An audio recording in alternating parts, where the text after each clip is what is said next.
Am I the asshole? Was I wrong for telling my sister's husband to get a hotel mid-visit at my home? When I opened my door to my sister and her husband for their week-long stay, I never imagined I'd be begging for access to my own bathroom. But here we are. I live alone in a small 2-bedroom apartment in Portland. Nothing fancy, but cozy and functional.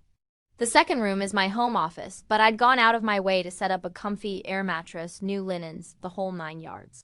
My sister, Elise, and her husband, Marcus, were flying in from the East Coast, and I genuinely looked forward to having them.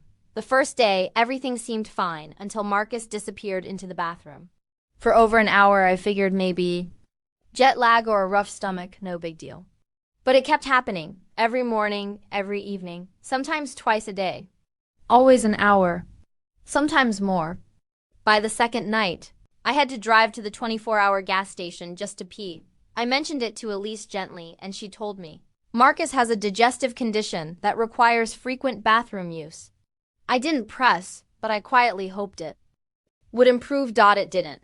On day 3, I was juggling meetings on Zoom and holding my bladder like a hostage negotiator. I ended up pretending I needed groceries just to use the store restroom.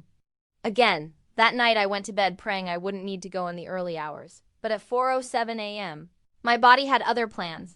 I rushed to the bathroom and knocked. Marcus? I really need to go. He replied, just a minute.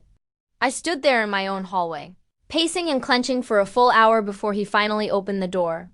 I don't even want to say what I had to do to relieve myself.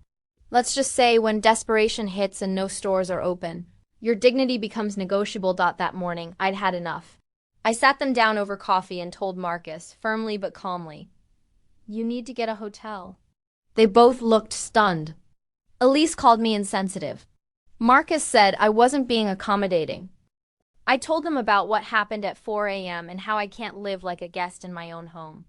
I reminded them that when I travel, I make sure I'm not infringing on others, especially with health needs. They accused me of being ableist and cold-hearted. Maybe I should have tried harder. But I was exhausted, frustrated, and honestly humiliated. I love my sister. I care about Marcus. But I need boundaries too. They packed up that afternoon. We haven't talked since. What would you have done? In my place,